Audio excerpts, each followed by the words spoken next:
And then make sure that we're live. Look at this. Let me just turn this countdown off.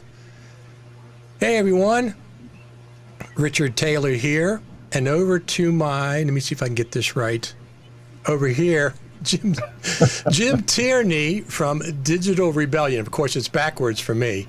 Digital Anarchy. I'm sorry. What did I say? Digital Rebellion.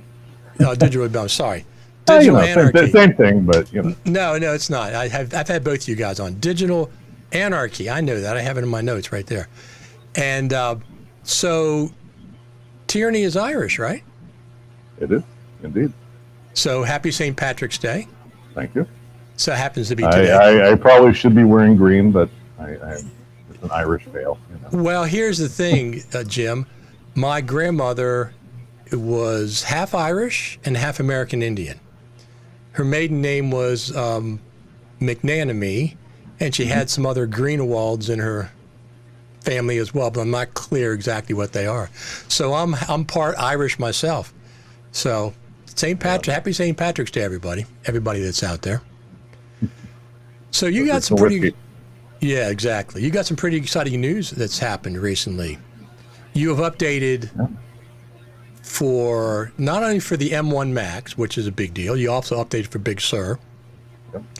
And you have was it a beta for the Samurai Sharpen for Mac? Yeah, so we have, we updated Beautybox and Flicker Free, which are kind of our two big visual effects plugins. So not only did we do M1 Big Sur, but we also added Metal support.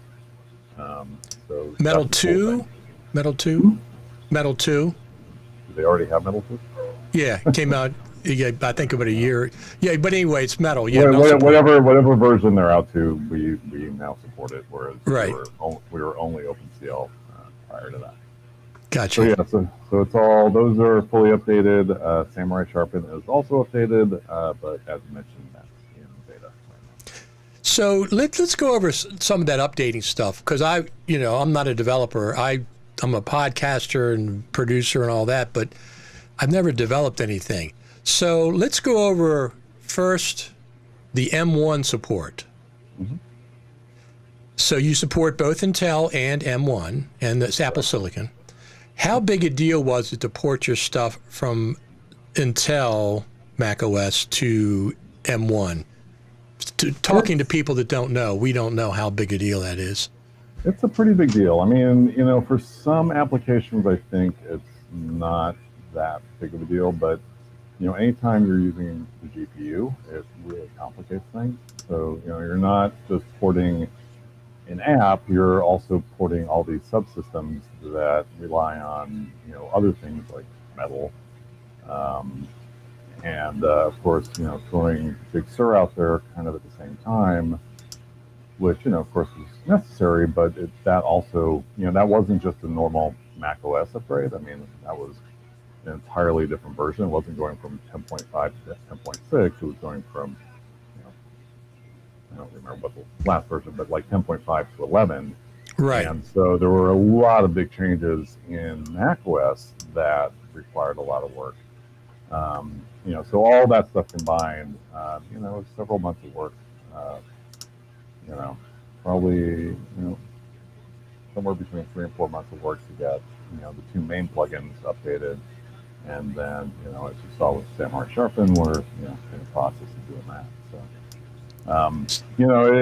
it's like having somebody that did an HD production with you come back and say, hey, I want that for 4K now. Right.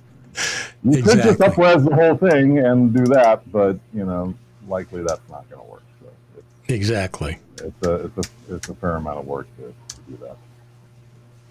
We always, I know as Final Cut Pro users, we're always saying, why doesn't Apple have this out and have that out and that feature? And then people have come back to me and say, well, these updates, 10.5, 10.5.1 and 10.5.2 are big updates. So we don't see that as consumers, as editors.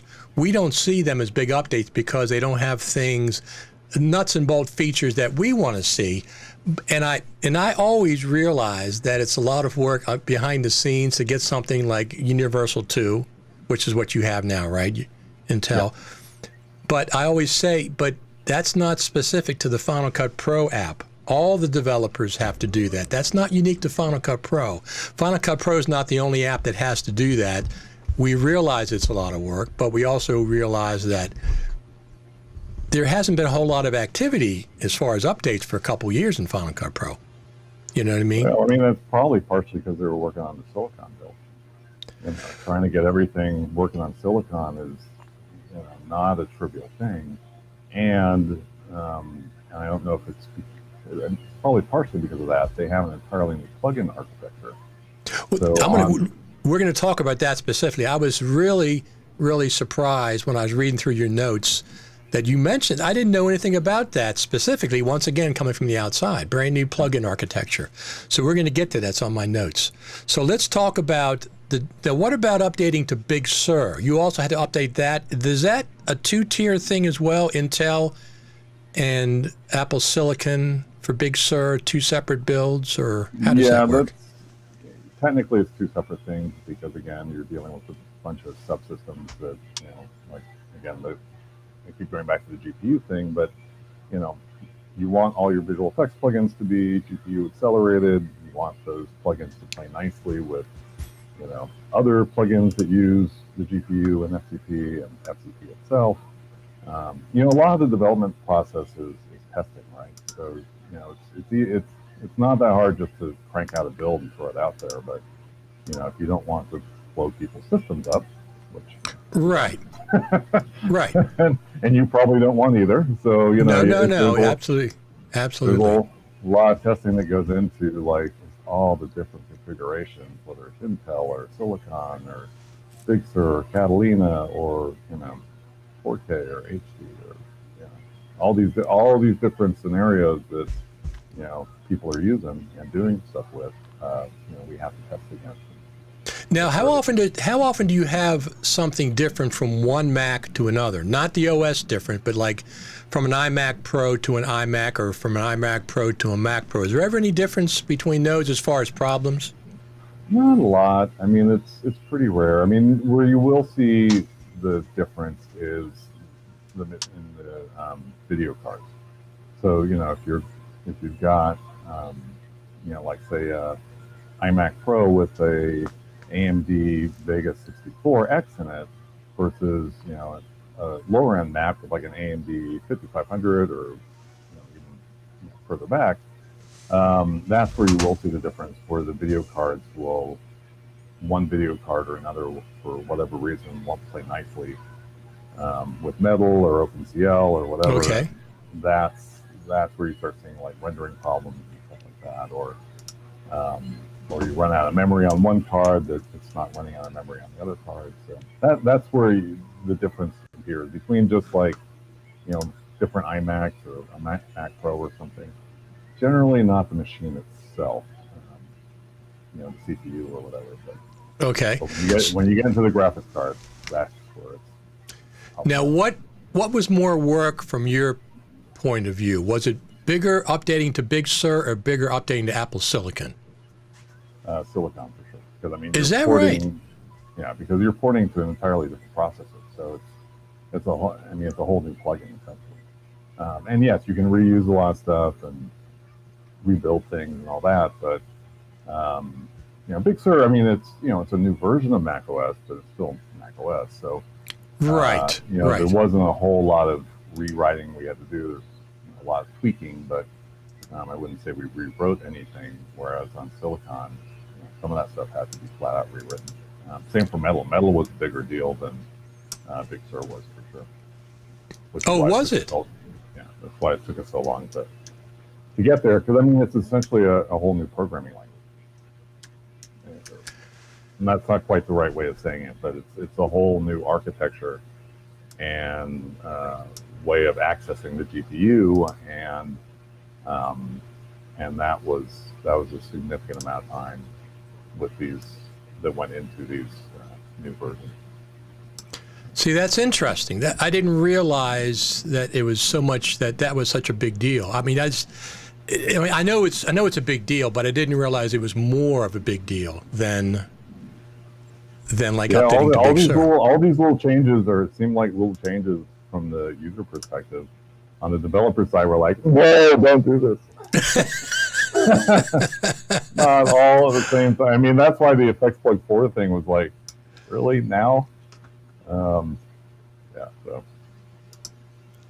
No, and I do understand that it's work. I'm not saying that. I do understand that, but we don't know how much. We don't know how much.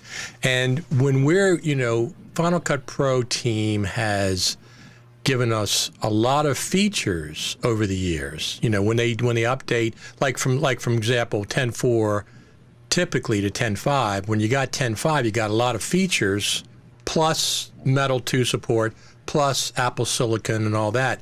So 10.4 is out over 3 years ago. That's the longest by far of any full point update for Final Cut Pro. And the last year or so, yes, Apple Silicon, I understand, and Big Sur compatibility. Now tell me about this new plugin architecture. I heard that hinted by another plugin developer. What's going on there? What exactly is new? Is it something have to do with metals? Have to do with? I believe it has to do more with silicon. And it's just, it's supposed to be faster. It's supposed to have some other benefits. Okay. It also makes, I think one of the big things about it was the plugins and the apps are technically now separate. So if the plugin crashes, it should not bring down the app. Okay. The app, you just get a message saying so-and-so plugin is not available or stopped responding or something like that. Whereas previously it would probably crash Final Cut as well. So, so part of that's part of what the new architecture is about, just added stability. That sounds like sandboxing. Is that's a layman's term? It's not quite that, or is it like that? It's kind of like that, yeah. I mean, it's not quite that, but they're kind of trying to get there, sort of. And so, yeah, I mean, it's similar to that. Do they have a name for this new architecture? Or just a new architecture? It's just Effects Plug 4. The old one was Effects Plug 3.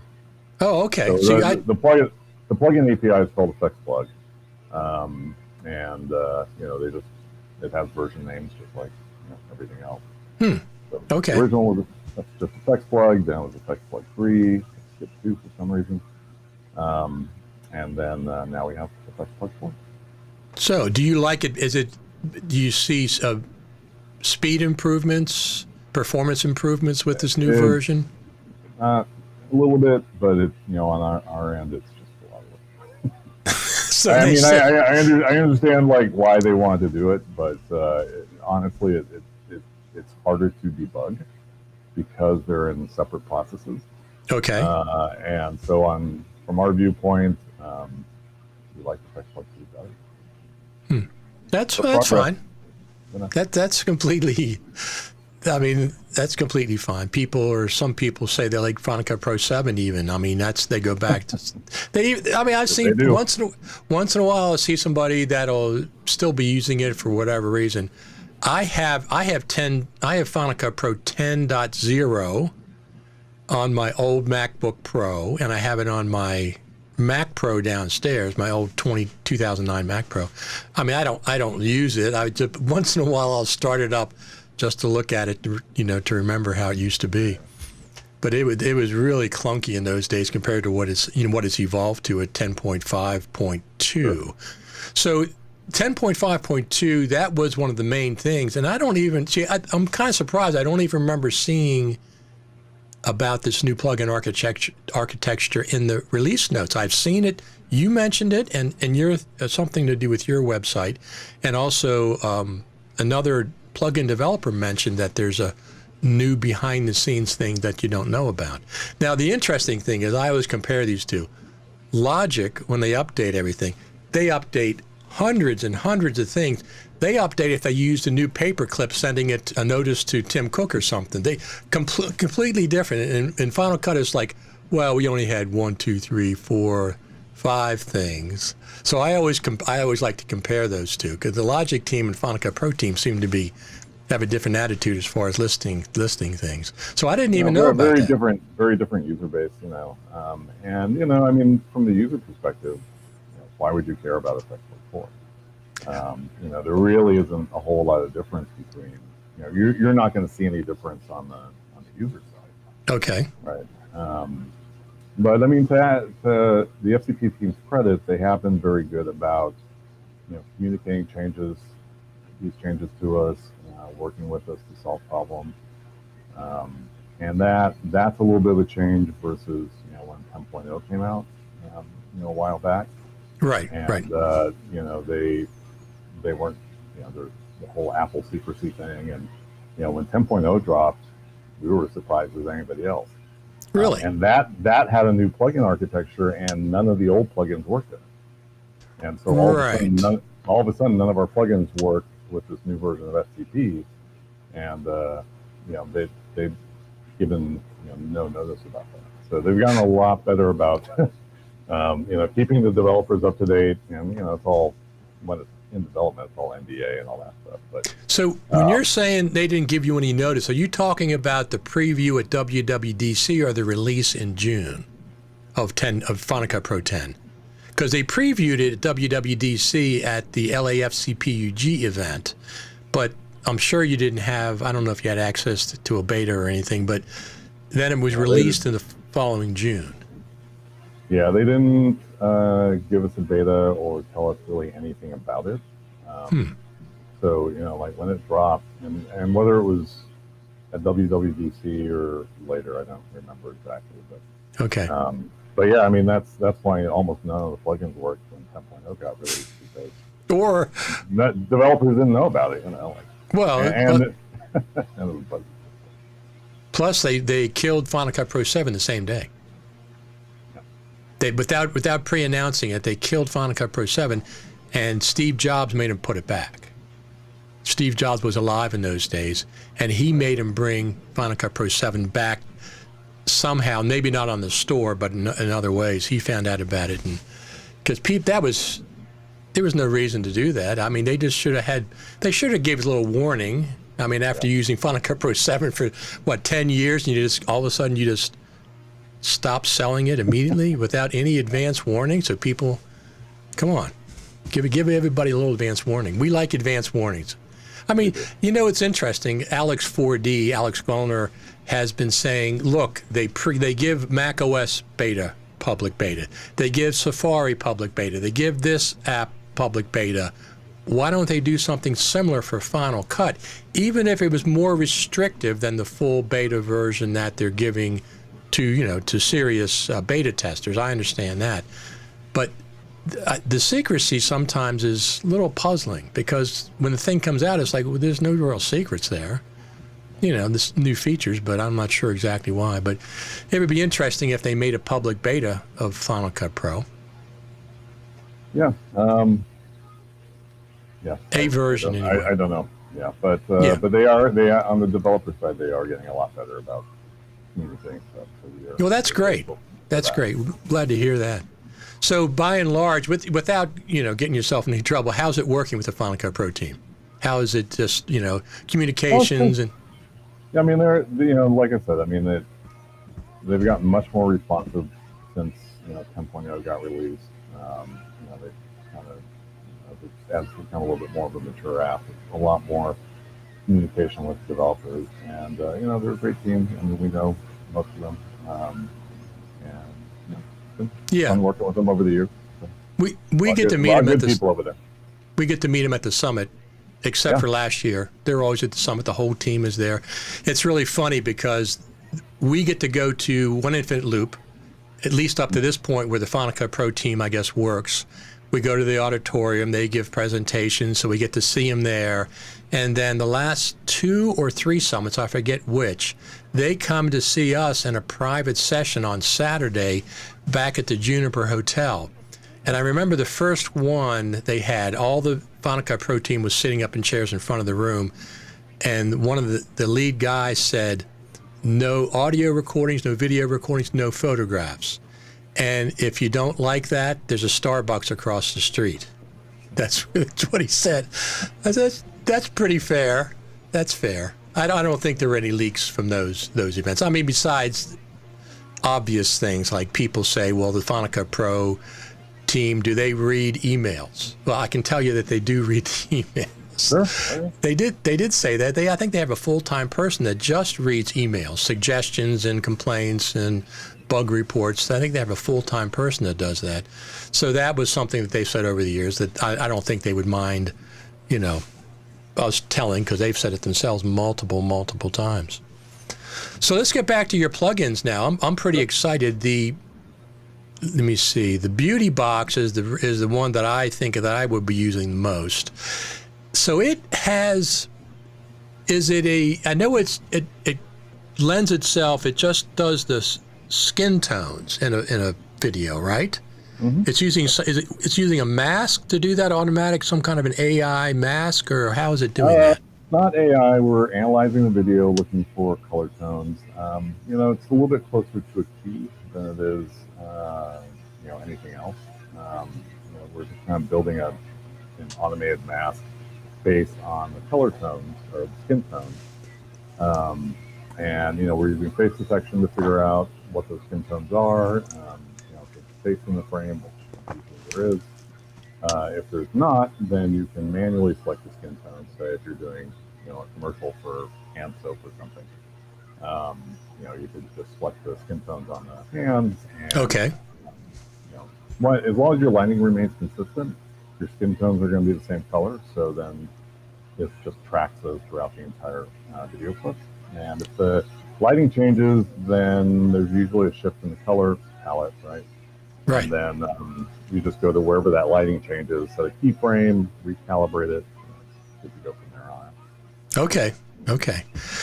Because that's, especially, so I've seen some of the examples on your web page, and it's pretty, it's really a nice plugin.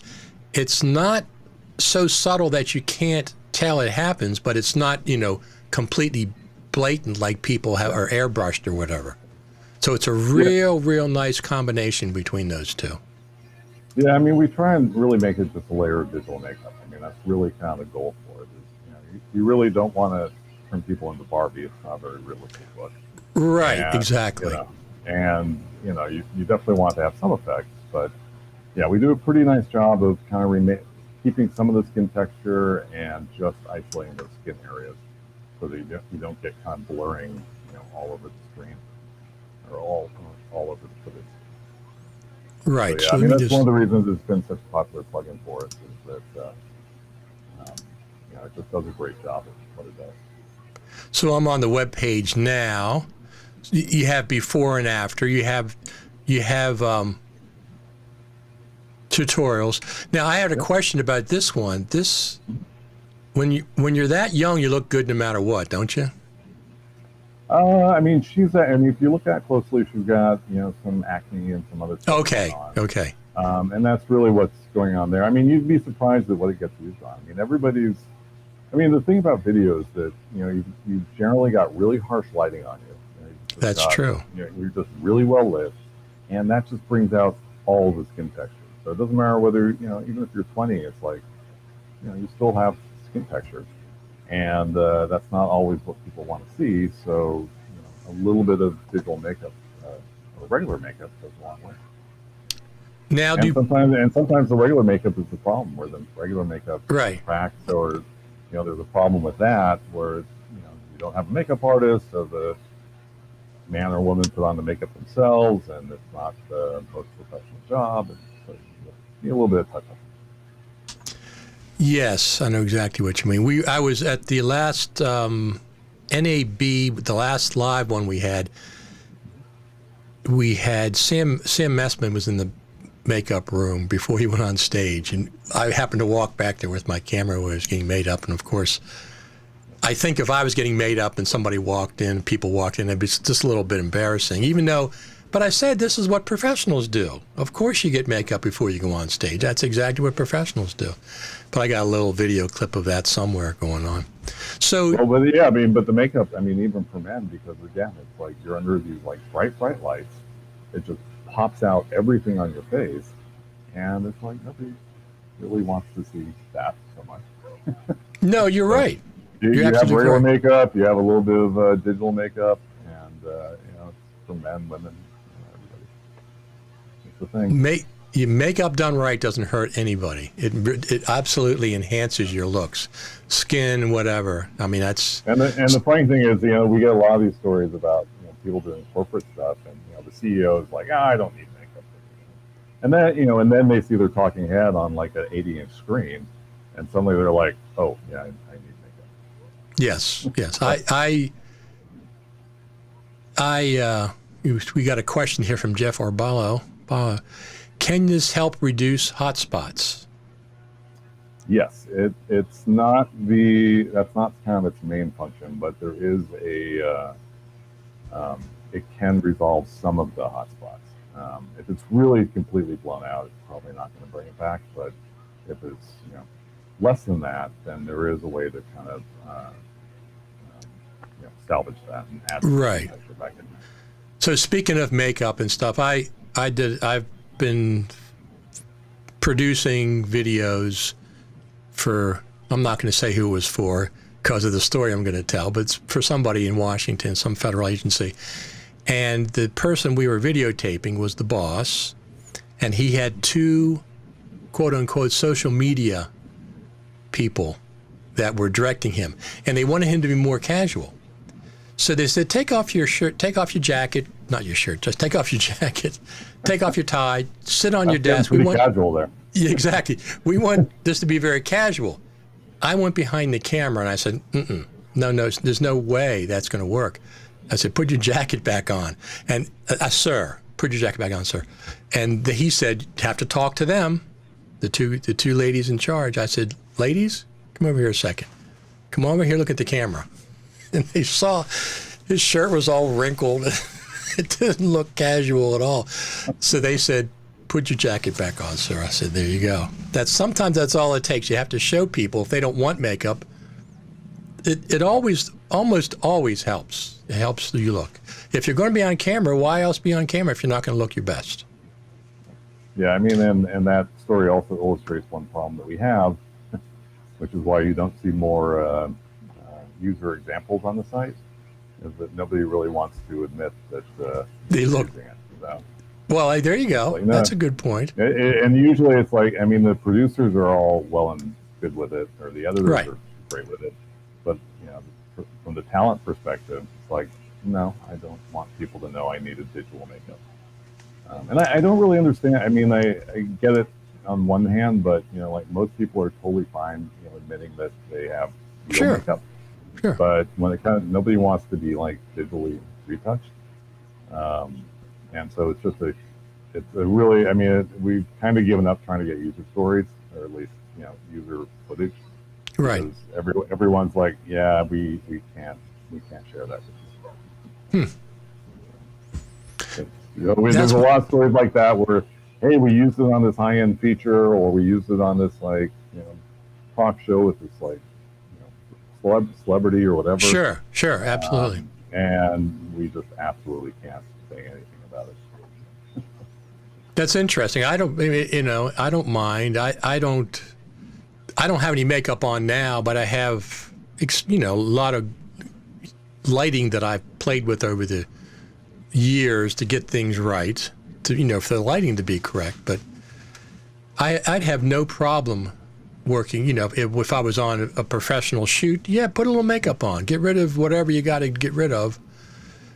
My hair's doing pretty good for my age. I don't have too much gray, so I don't need anything there. But so Jeff Abayo says, will this work with Catalina on a 2016 Imac? Sure. Yeah, it works. It's all GPU accelerated, so it might not be quite real time, but it'll be pretty close. And speaking of, so you've been talking a lot about graphics cards. What do you think is the future of the Mac Pro? And I'm saying that from the point of right now I have a Mac Pro. Right now we have 8 PCIe slots.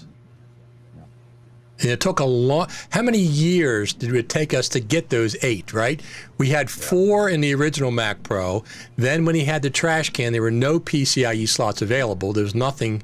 And then Apple listened, quote unquote, Apple listened to the pros and they gave us 8. Now don't go back to reducing it to none or like you did the trash can. Don't make a small trash can. That would be a completely step backwards. After you came forward for the pros and gave us 8 PCIe slots, and everything is modular, and this thing is beautiful. I understand there's a little problem there with going to Intel to the Apple Silicon, which is everything's on the chip, system on a chip. But still, don't give us. I always tell people, don't give us a Mac Pro Mini. Give us a Mac Mini Pro. Go the other way, right? Something if you want a little in between desktop. But I'm not sure what they're going to do with this. I mean, some reports have said they have a new Intel version coming out because the Mac Pro uses the Xeon chips, not the server chips, right. Not the consumer. So we'll have to see how that works. Yeah, I don't know. It's Apple. So. Yeah, exactly. Trying to read the tea leaves there is, I think they're trying to push. The silicon stuff. But, sure. The silicon chip is, you talk about the Mac Mini and everyone is talking about how fast the new Mac Mini is. And yes, it's fast relative to the old Mac Mini, but it's still not fast compared to your Mac Pro. Right. It's pretty slow if you're going to compare it there. Partially because of the GPU that's in it and that everything being combined on the same chip. You really kind of want to have the ability to put dedicated GPU in there. And, maybe that's even through, a Thunderbolt 3 connection and a breakout box. That's one option there. But, having slots is a much, for pro use, it's the better option. Well, that's nice. exactly. It'd be really nice to see a 3 or 4 slot machine come out that's just not priced the way that the current Mac Pro is. Absolutely. Makes it a little bit more accessible. Is that's what I'd love to see. Especially since they discontinued the Imac Pro, so that's no longer an option.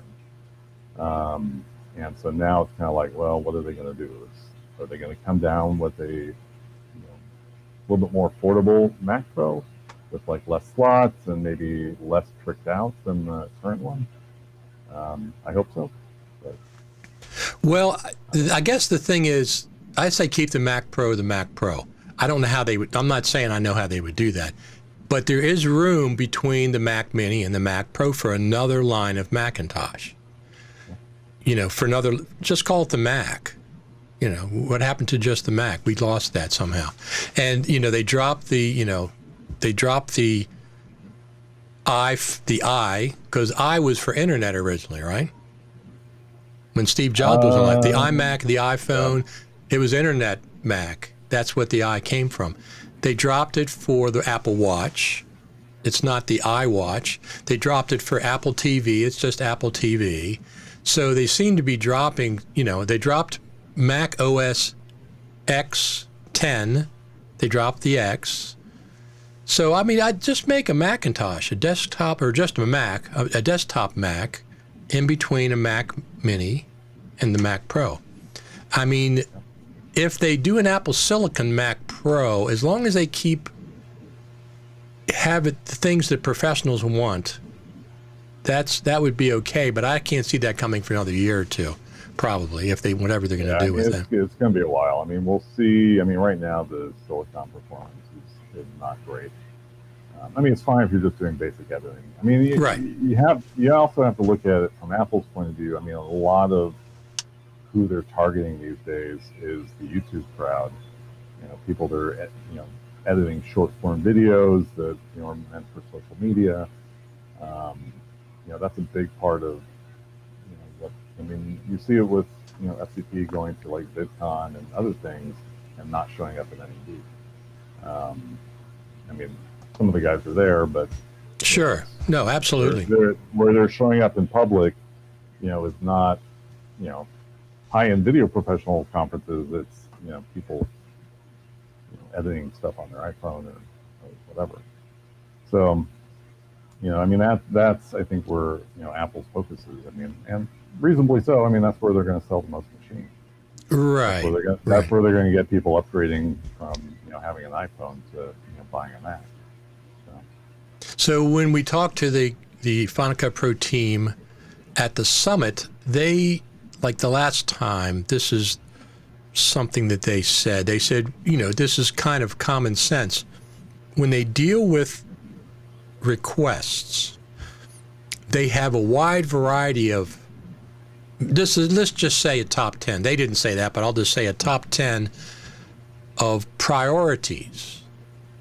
And like you said, they have education, high school, college. They have the YouTubers. They have documentary filmmakers. They have event filmmakers. And mixed in that top 10 is Hollywood, right? It's there, but it's not their top priority, right? Yeah. So they're not going to do things specifically that the Hollywood crowd sometimes wants and needs, unless it benefits perhaps a more of the people in that top 10 list. They're not going after the Hollywood crowd. Some people wish they would. I like Final Cut Pro the way it is. I mean, some of the things that Hollywood needs would benefit everybody. But by the same token, some of the things that a YouTuber needs would also benefit Hollywood. It goes both ways. So I think they try to get things that benefit a large group of people. But they're not targeting just one strata. They're not just targeting Hollywood. They're not just targeting YouTube. They're not just targeting different things. iPhoneography. I love using my iPhone. I've just gotten so to the point where I don't take my GH5 out much. But because the iPhone's so good, the iPhone 12 is so good, and I always have it. It's so easy. It's got a big screen on it. It's got 3, optical lenses now, and it's just, and I love that I can switch those optical lenses when I'm filming with the native app. I can go from the zoom to the regular to the ultra wide while I'm filming, and it goes back and forth. It's like a 1 or 2 frame. It seems like a 1 or 2 frame dissolve, but it's really, really handy. It's really, really handy and effective. So let's talk about some more of your plugins so we talked about Beauty Box, and let's talk about the Samurai Sharpen one was one I was interested in. Is that still in beta for the Mac? Yeah, that's still in beta. I mean, it's a pretty solid beta, but it's hasn't been tested as much as the other two. So technically, we're calling it beta, but it's in pretty good shape. So let's talk about that for a minute. Let me pull that up. So I'm on the web page. So Samurai Sharpen. So that Samurai means, something that's very specific to me. I mean, somebody with the high skill of precision. So is that what it means? Is that what it's doing? Is some kind of a precision sharpening?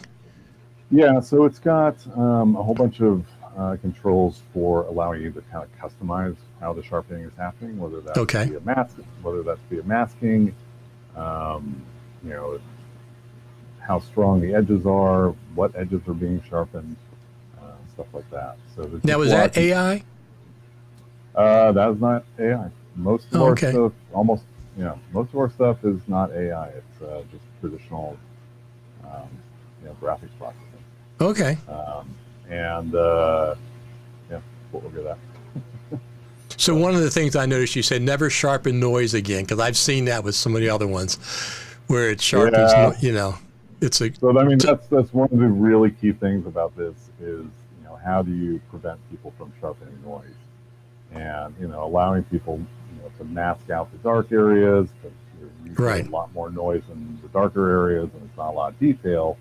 So your kind of signal to noise ratio is pretty bad. So, mask out the darker areas. You don't really need to sharpen that. Just allowing you a lot of control over what gets sharpened. So it's a smart sharpener in the sense that it can analyze the edges to see like what really needs to be sharpened. But it gives folks a lot of control over just the effect. Yes, exactly. So that's a very useful, those very features that it doesn't just sharpen across the board, which is what happens sometimes. Now, if I have a blurry photo video, I want to sharpen everything because I did something wrong, but not you normally. That's a very intelligent. So you said you don't use AI for your plugins. What about transcriptive? Is that using AI? That uses AI. Yeah. Okay. That's definitely an AI plugin. But it's that's using it for the speech to text stuff, and for the visual effects plugins, so far we haven't really gotten the AI route. It's tricky getting it right. I mean, there's lots of great examples of AI doing some cool stuff, but the problem with AI is that it works great when it works, but it doesn't always work. So any plugin that you're going to do using AI, you're still going to want to have all the regular controls. And the AI may make it a little bit more automatic, but in our experience so far, it's a little bit limited. And anytime you see people talking about AI, there's a fair amount of hype that's involved. Of course, of course. Realistically getting to a point where it's better than what we can do with just regular algorithms. So far, it hasn't quite gotten there. Now, I think when I talked to you last time, are you working on a version of Transcriptor for Final Cut? Was that in process? It is definitely on the roadmap. Okay. We are not quite there yet. Okay. We're thinking about it, but yeah, we're trying to iron out, all the kinks.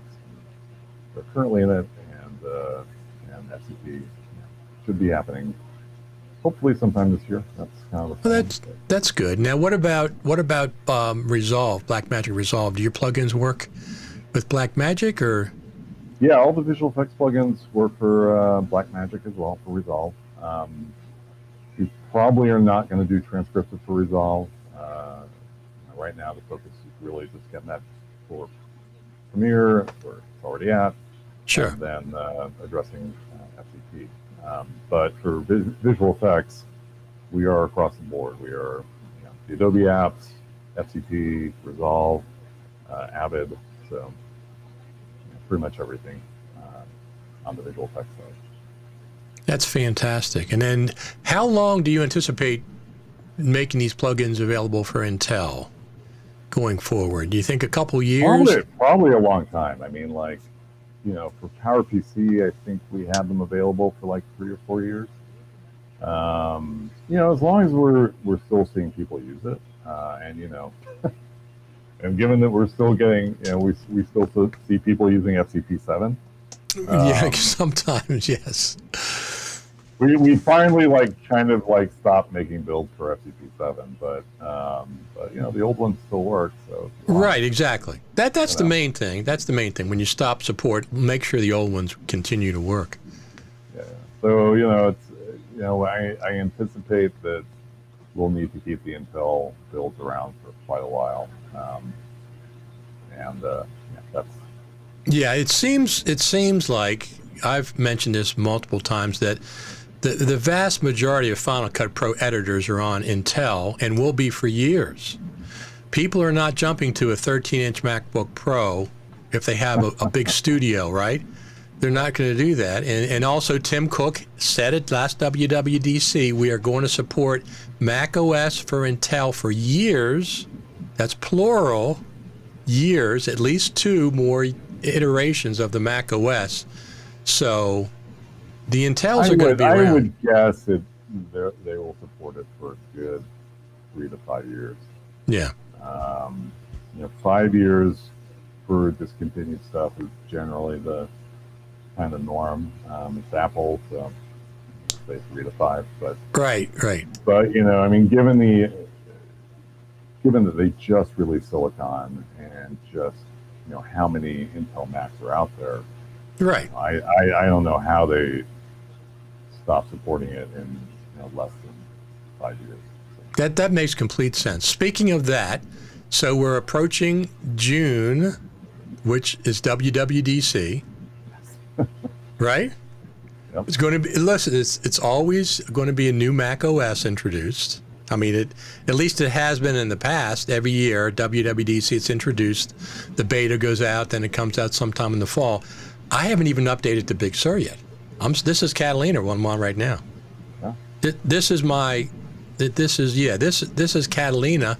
This is my screen that I'm working in. This is a nice 34-inch LG monitor, but I'm in Catalina because there's some quirkiness for me with Big Sur. Final Cut seems to run fine on it. Logic seems to run fine on it, but all my audio plugins aren't working on it, and there's some other little quirky things. There's a couple of apps that have taken a long time to get back. So I'm just not, I'm not in any hurry because Catalina's working for me so far. I mean, it's been working fine. Anytime there's an OS update, I tell people don't update immediately. Because, I mean, it takes a while, especially through Big Sur, because it really was a new version of macOS. So everybody had to, like, rebuild their plugins and right. Or their apps or whatever it was. And, it took us a while it took us probably about a month before we had beta versions of the Big Sur plugins. And then, we just released the official versions of them. But yeah, it took us a while to kind of get there. It takes time. It takes time for us to kind of get up to speed and make sure everything's working. And right, of course. So, tell me something. Does your plugin, the same plugin, work on both Catalina and Big Sur, or are there two separate plugins? With the release, it's just one plugin. Okay, because here's a problem for me. I have this interface, Apollo Twin X, which I use. So they finally put out a plugin for Big Sur. However, when I go back and forth to Big Sur to Catalina, I have to instantiate, is that what it is, the plugins for it. Every time I switch from Catalina to Big Sur, when I go back to my interface, it says all these plugins they're not working. I have to go back and instantiate them all. So they have two separate, distinct plugins, so that I can't use just one plugin for both. At least yet. I'm hoping that comes forthcoming. But yeah, audio. Our stuff will work on both. If you're on FCP, if you go from like FCP 10.5 to a system that has 10.4 on it, then right. you're probably going to need to reinstall the plugins. Oh, is that right? Again, okay. Yeah, because the 10.5 is going to install the Effects Plug 4 version. And if you go back to an older version of FCP, that will have, now it'll be looking at the Effects 4 version, and that's not going to work. So, but if you have 10.5 on both Catalina and Big Sur, then it's all good. Yeah. So so we've had all these changes. We have Big Sur, we have Catalina, we have M1, we have Intel, and combinations of all those things. Which version of Final Cut are you using? 10.5, 10.5.1, 10.5.2, 10.4.8. It's like, especially when you're trying. I do recommend that if you have 10.5, you update to 10.5.2. 5.2. There's a lot of bug fixes on the FCP side there, and the Effects Plug 4 architecture is new, so for plugins, they definitely improved some stuff there, and it's a good update. So I would recommend. Right. Whenever a new version comes out, like 10.5 came out, and I kept seeing reports from reliable sources, not just from somebody who's maybe inexperienced, of bugs and this bug and that bug and that bug. So I said, well, when we going to get a bug fix update? And then they release it. And I said the same thing with 10.5.1. I kept seeing these reports from people that I know are professional editors or semi-professional, and they kept saying, well, I'm seeing this and I'm seeing this and I'm seeing that. And I said, well, I guess we're going to get 10.5.2 at some point here shortly. And of course, then it came out. It's just a matter of, listen, you don't have to say anything, Jim, but that Final Cut Pro team is up to something, right? They are up to something because they didn't give us much in 10.5 from a consumer point of view, not from the end. We understand that Apple Silicon was a big deal. We understand that in Big Sur and Metal too. But as far as what we normally expect when we get a full point update, we didn't see it in 10.5. So I expect it's coming in whatever the new version is, and I'm gonna say it's coming out in 2021. And my guess is something's going to happen in June because WWDC and it's the 10th birthday of Final Cut Pro. Yeah. 10 years, that's the thing. Yeah. So that would be a good time to give us the whatever you've been working on. And they did say, I'm not holding them to this, but they did say when 10 was released, they had a 10-year roadmap on the initial time. Now, I'm not holding it to them literally. Yeah, I wouldn't hold them to that. But I'm just saying that would be, if they're going to have a nice new version for us, the 10th-year anniversary birthday of Final Cut Pro is in June the 20th, I think, 20th or 21st, I forget which day. That would be the time to do it. And also WWDC. They've been previewing Final Cut Pro stuff at WWDC the last couple of times, which has been nice. Final Cut Pro editors like that stuff. We like to have little previews and sneak peeks, and that's where we saw the first Mac Pro. It's like, wow, that's more than I thought. I was talking to somebody, Gary Adcock, at one of these Final Cut Pro TV Lives, before the Mac Pro was previewed anywhere. And I said, Gary, what do you think they're going to do with PCIe slots in the new Mac Pro? He said, well, they got to have at least 4. Okay, I said, that sounds reasonable. That sounds like something they can do. And they came out with 8. They came out with 8. I got 8 PCIe slots over here, and I think 3 or 4 have never been in use. Yeah, I have the graphics. I think 99.9% of people don't need more than 3 or 4. Yes, I agree. But this was made specifically for professionals. This is the Mac Pro, and they listen to professionals. So Apple, don't put fingers in your ears and stop listening to professionals. They still need something with horsepower. I don't know how you do with Apple Silicon, since they have the graphics card on the chip.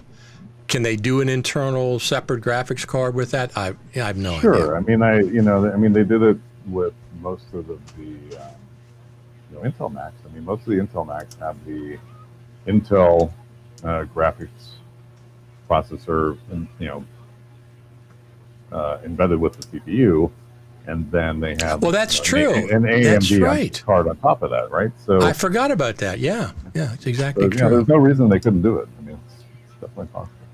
Well, that's what they did. I just don't want them. I don't want to see them dumb down the Mac Pro back to the trash can. I never bought the trash can. It wasn't for me.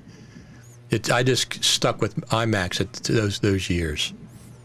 Yep. And then the other thing about the current crop of M1 Macs is they got 2 Thunderbolt ports. 2. That's it. And one of those is power. So I'm waiting. I have a 2019. I have the 15-inch MacBook Pro, not even the 16. And I'm waiting to see what the Apple Silicon 16-inch MacBook Pro looks like. As long as it's got 4 Thunderbolt ports and a couple of other things, that'll be fine. I'll go switch at that point, and that'll be my first introduction to Apple Silicon. But it's going to be obviously better, faster, more professional than the current. The first ones were just the entry level. The Final Cut Pro team even called them entry level at the Creative Summit. They said the entry level Mac is Apple Silicon, which is fine. If I was buying a Mac right now, I'd certainly look at the Mac Mini or the MacBook Pro. Absolutely. But the 13-inch... I would... Yeah, for professional use, I think the Intel Macs are still kind of at least with the separate graphics cards are still the kind of way to go. But yeah, we'll see what happens with the next gen. Because one of the things they mentioned, one of the things that happened when they had Thunderbolt 3 come out is they talked about these external eGPUs, right? Yep. But they didn't really take off, did they? Why was that? I mean, I don't see them that much. They're a cool thing. I mean, this is why like the Silicon machines don't support them, and that's a real bummer. Because you can't plug in like a high-end GPU into the thing. Whereas you could, if you had like a Mac Mini, you could plug a AMD Vega 64 or whatever into it, and get much better rendering times if you're using a GPU heavy workflow. If you're doing like a lot of visual effects stuff. If you're just using Final Cut to do like kind of just editing, then that's fine. But if you're actually doing some effect stuff, then the eGPU actually is not a bad way to go if the card that you can buy separately is significantly faster than what's in the machine. What's the internal one, right? Like so if you have an iMac, if you have like an iMac Pro, for example, there's not a whole lot of benefit to it. Right. But if you're using like a Mac Mini or one of the mid-range MacBook Pros, you can get a lot more horsepower in graphics card by plugging in an eGPU. But it's an additional box. You got to go out and buy an additional card. So. Well, that's true. Do you think that they're going to have eGPU support for the next generation of Apple Silicon? You think it's? I hope so. Again, I have no idea, but it's certainly supported on the Intel Macs, and they did make a bit of a big deal about it. So I would think that it would be eventually coming to Silicon as well. Well, speaking of that exact thing, so you're absolutely correct. They made a big deal about it. And who was their partner for the eGPU? Blackmagic. Apple even sold. I thought they were pushing Sonnet as well. Well, Apple 2 years ago or 3 years ago at the Creative Summit, they even had they might still have the Blackmagic eGPU on the Apple site. So they were pushing, that was the big one at the time. As a matter of fact, it was at the Creative Summit. They had the Blackmagic eGPU when they had the demo room for the Creative Summit. So at that point, now the question is, where's B-Raw? Apple's work B-Raw in Final Cut Pro. Oh. Right. So Apple worked with, well, this seems strange from the outside. Apple works with Blackmagic, obviously, with the eGPU. They work together. But at this point, Blackmagic doesn't support ProRes RAW, and Final Cut Pro does not support Blackmagic RAW. It seems that they work with one and they're not working with the other. I don't know. I can't imagine there's a technical reason. It has to be something political or philosophical. Because people have been asking for it. I mean, I'm not a Blackmagic.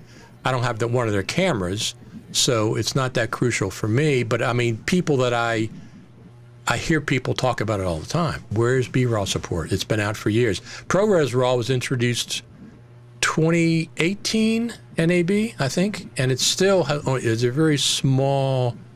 I think half a dozen vendors are listed on Apple's site for ProRes RAW, where there's dozens and dozens and dozens and dozens listed for ProRes itself. Yeah. So I think it comes down to that priority list you were talking about earlier. Where does something like that fall on the priority list? How difficult is it to implement? How many people are really asking for, that support? The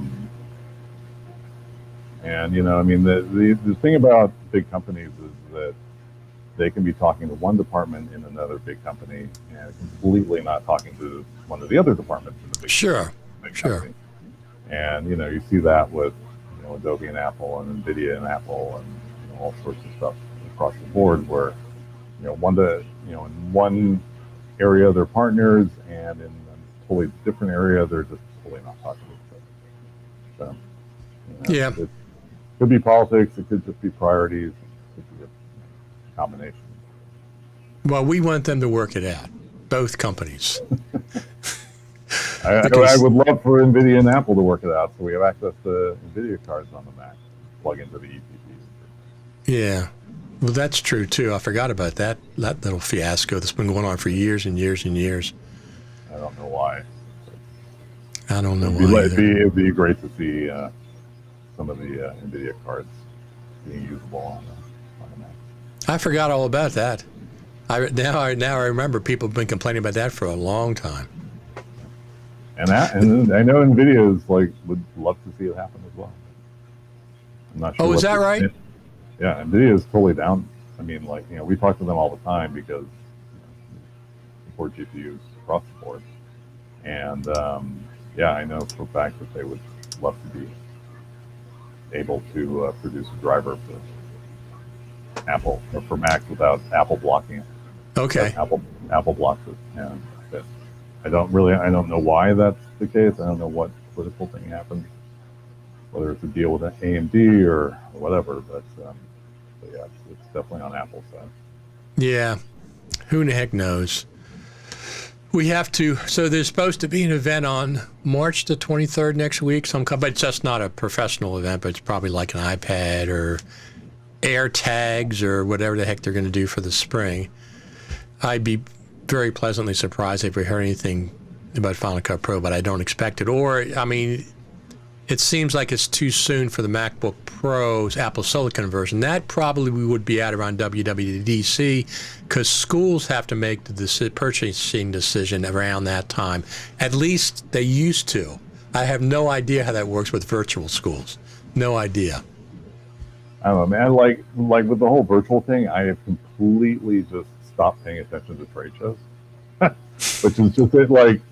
That's been our lifeblood in terms of marketing, and so I've always been when all the shows are happening and all this stuff, and just with the whole lockdown thing and the fact that we aren't doing trade shows, I'm trade shows? What trade shows? What conventions? What are you talking about?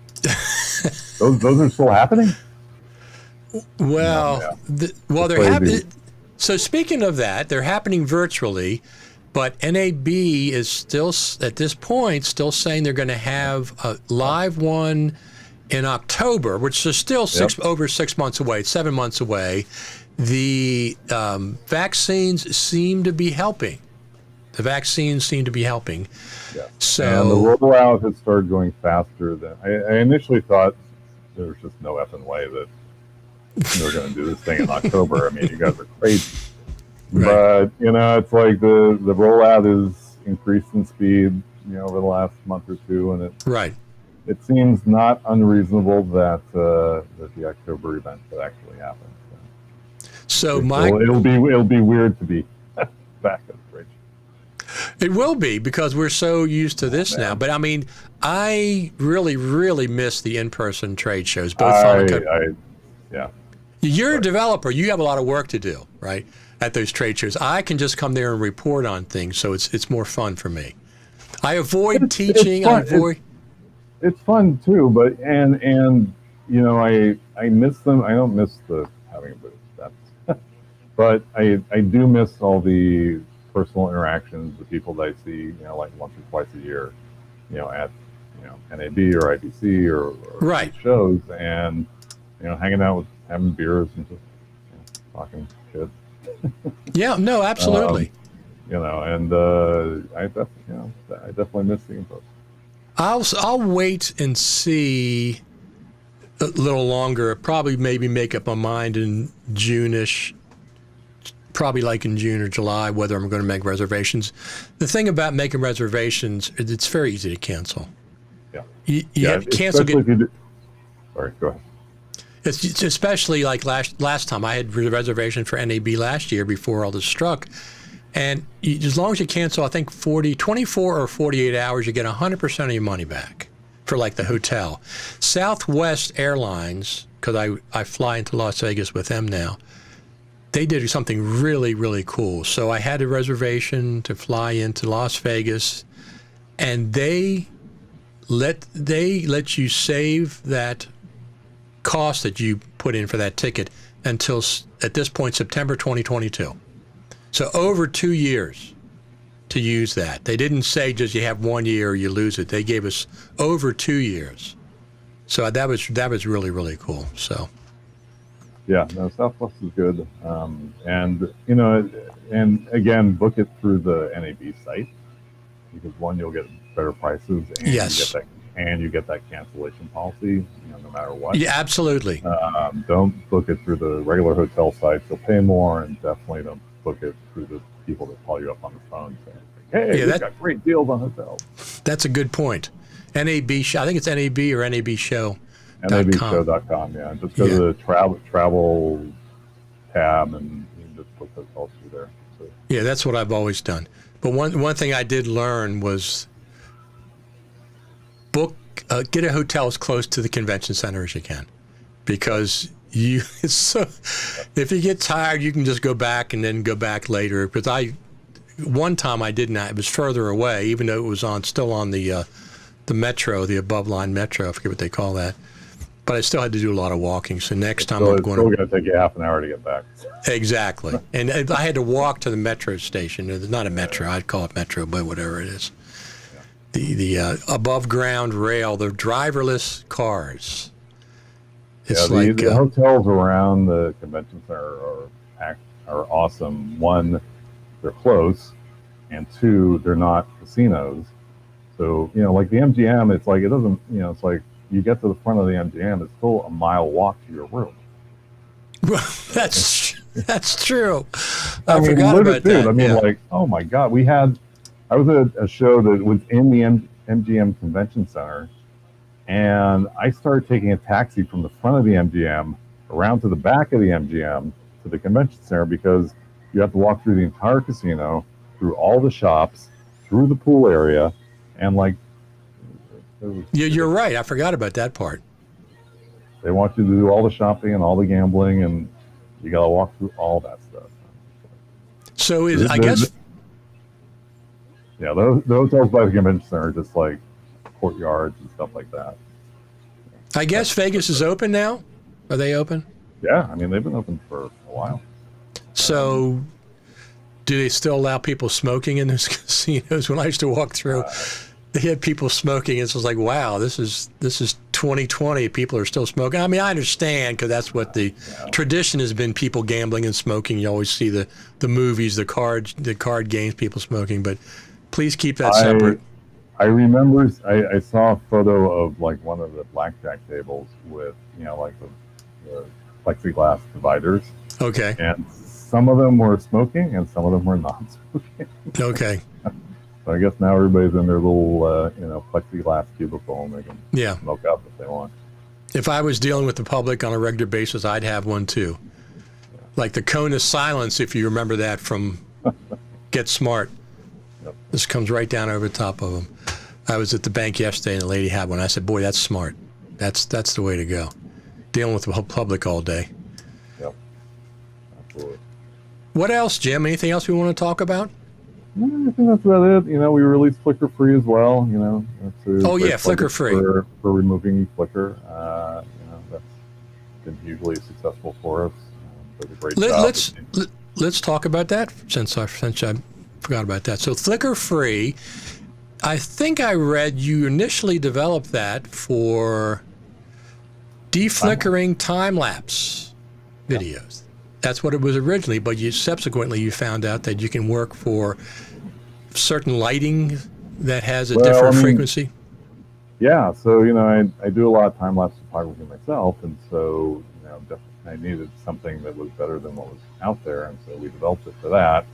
But then it turns out that it fixes this problem with lights and cameras being out of sync. Right. Whether they're different electrical frequencies, whether like LED lights have a refresh rate, and the refresh rate will often get out of sync with the camera shutter. Right. And so you end up with these kind of rolling bands that go up the screen. And it does a fantastic job with that. It does a great job of removing flicker from slow motion footage. It's just there's a whole bunch of unexpected uses for it that I'm like, really? That's a problem? Oh, hey, Flicker Free works on it. Great. Fabulous. So it seems like when they switched to HD, they could have gotten rid of NTSC, but they didn't. Right? You mean like the 2997 thing? Yeah. When they made that transition, I wish they would at some point. Yeah, that's that's the hardware side, and I don't know anything about it. Yeah, okay. But yeah, that's I don't know. I mean, my guess is that so much of the equipment was expecting it 2997. Okay. That they couldn't easily start processing stuff that was just straight 30 without the sound getting out of sync or something like that. That's my guess, but that's a barely educated guess. No, I understand. Well, you'll have to ask one of the hardware guys about why that's still a thing. When I used to teach, I'm a Final Cut Pro, Apple certified Final Cut Pro trainer, and I taught Final Cut Pro classes, both 7 and then 10, and trying to explain 2997 versus 30 frames per second was just so. I mean, I understand what it is. It's just, but trying to explain that so people understand it, every year I'd go through a different way of trying to explain that. And I had it available if they asked about it. I wouldn't bring it up necessarily myself. But if they asked about it, I said, okay, here's what it is. Okay, here's what it is. But here's the 1950s technology that's exactly. For television, for broadcast television. What are you going to do? And then you got 25 frames per second for European and 24 frames per second for film. And what is it, 23.96? 98 for 20, yes, 24 and 23.98, right, exactly. And now you got 60 frames per second, which is becoming a standard for, especially for sports and stuff. Yeah. I only shoot 60 frames per second, high-speed action, or if I want to grab stills from it, I'll shoot it 60 frames per second. And the phone does that. I can shoot 4K 60 frames per second with my iPhone. It's nuts. Yeah, the full motion is great too. I mean, you have to be in HD, but right. You can get 240 frames a second, and that's quite nice. Absolutely. So I think now we've covered them all. Now we've covered everything. Now, do you have any predictions for WWDC or things that you'd like to see Apple take a bite out of? I forgot that it was even fun. Like I said, like trade shows, I'm like, see no trade shows here, no trade shows. Well, to be honest with you, I thought that the virtual WWDC was probably one of the best ones that they ever did. They had the video production crews, and they had plenty of time to do them. I thought that the last one was absolutely superb. Now, I'm not a developer. I don't go in person. But as far as from a consumer watching it live, I thought it was fantastic. I thought they did a really, really good job. They have the budget. They have the time. They have the time to rehearse and then film it. And if it's not filmed properly, they'll redo another take and another take. Yeah, I hadn't thought about that, but yeah, I mean, it's not just basically live stream. It's a full-on production, right? Exactly. It's a production. It's produced, but I thought they were absolutely superb. I mean, they get such big audiences, those millions of views for those live streams. I watch every one. I get back on my Apple TV and I have a 58-inch Samsung or something. No, it's LG, I think. I forget which. Back there, and I just turn it on and sit back and get my cup of coffee, ready to go. Watch Tim Cook and company. So I just like it. I love it when the Final Cut Pro team or somebody from Pro Apps is on the screen, because I said, okay, now we're going to get something. And last time they showed us Apple Silicon, Final Cut Pro and Apple Silicon last year. And I like that, but even though I don't have Apple Silicon yet, I'm looking forward to getting one. See what's up. Just need more than 2 Thunderbolt ports. That's the main thing. Yeah, it's faster in some regards than you would think, and it's definitely slower in some regards as well. So it's a good machine for sure. But well, again, the 16 like GPU heavy work, it's probably not the right choice. Right, and the other thing is, at this point, 16 gigabytes of RAM is the top. And I understand it's used differently. Everybody says, oh, but it's used differently. I don't care. I want 32 gigabytes minimum for any machine that I get. It's got to have 32 gigabytes. I don't want 16 gigabytes. Now, that's me. I'm using it for Logic with lots of plugins. I'm using for Final Cut Pro with lots of plugins. So I need that horsepower a lot of times. And I just don't want 16 gigabytes of RAM in 2021 is just not enough for me. I need more, Apple.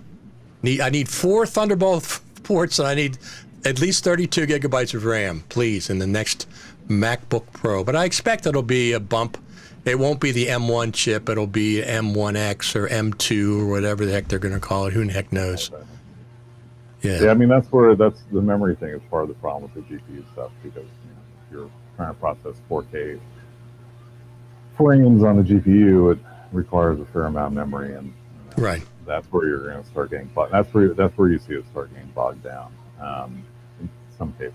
But overall, it's a good machine, and it would be nice to see a little bit more RAM in there and a little bit faster speed. Yeah, absolutely. And I'm not sure what else. They got to have some surprises coming in for us. But that'll be nice. I'll look forward to that whenever the M1 comes out. And all you guys, if they do something else weird, your developers are going to be scrambling again, trying to get things working for people. Who in the heck? Because they're going to have a new Mac OS in 3 months, Jim. Aren't you excited? Well, it's not going to be a new Mac OS. It'll be like 11.1 or whatever. Okay. Well, but every easier to manage. What? Every WWDC they introduce a new Mac OS, don't they? Well, but like going from Sierra High Sierra to Mojave, like technically that's a new Mac OS, but it's just a dot release, right? So it's not like what going from Catalina to Big Sur was. Gotcha. Where it wasn't a dot release. It was like a full on. We're going from 10 to 11. Gotcha. As opposed to going from 10.6 to 10.7. So new Mac OS, but it's not. I see. It's not a sea change type of thing, right? Right. It's not like going from Final Cut Pro 7 to Final Cut Pro 10, which was, people still say, well, I remember that transition from 7 to 10. I said, those are 2 different apps. It wasn't 7. Final Cut Pro 10 was not an update to Final Cut Pro 7. It's completely brand new version 1 application. Final Cut Pro 10 was. But yeah, that's interesting. I've never thought about the Mac OS that way, but that makes sense too. Yeah, that's why a lot of the plugins or a lot of the software that you have isn't updated to Big Sur. I mean, it's really a significantly different OS than what Catalina is. Right. Well, I didn't update to Catalina until May of last year. That's when I updated everything to Catalina. So I'm still ahead of the game as far as updating to Big Sur. And like I said, this Mac Pro, I have a 2 terabyte boot drive SSD that it came with it. I have a separate 2 terabyte NVMe SSD and a PCIe slot, so it's very, very fast. And on that one, I have Big Sur installed for dual boot, so I can dual boot into either one. But I still find myself staying with Catalina for the most part, at least now at this point. At some point, I'll be switching that over, but I'll make a complete backup with carbon copy cloner of my boot drive before I update it. When people say, oh, I updated Final Cut Pro, or they say, Apple, you updated Final Cut Pro without telling me, or you updated the Mac OS. Listen, take responsibility, look in the system settings and make sure it doesn't do that. Once in a while I get bitten. Turn the auto updates off. Absolutely, turn them off. Then you won't have that issue. But before I do something, I always update the Mac OS.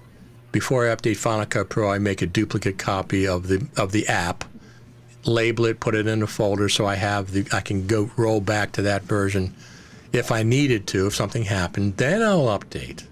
Apple tells you to do the same thing. Before you update, they say zip, but I just duplicate them now.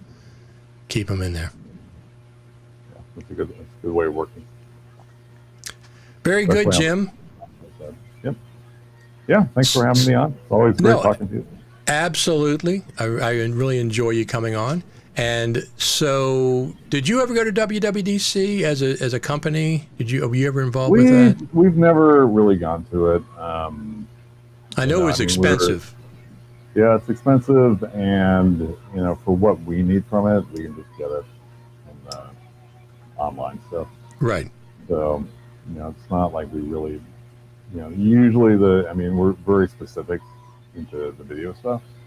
So really what we would want to do is talk to the FCP team, and we can do that either at the summit Sure. or at NAB, or need help we really need to, we can just drive down the road to Cupertino and talk to them. So.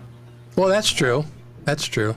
So they never got a chance to move into the spaceship campus, have they? The Final Cut Pro team. There's still one infinite loop? I don't know. I mean, I haven't been out of my house for a year. Right. They at the summit, they said they were at the spaceship campus, but you couldn't tell because they were just in small rooms. It wasn't like you could see them. I would assume that they're probably, I don't know. Yeah. I think they're slowly moving everybody over there, whether they've made it over there yet or not. When I've talked to them, they've been in their houses, so. Okay. So, take it easy. Everybody take it easy. Just we'll ease back into this normalcy at some point.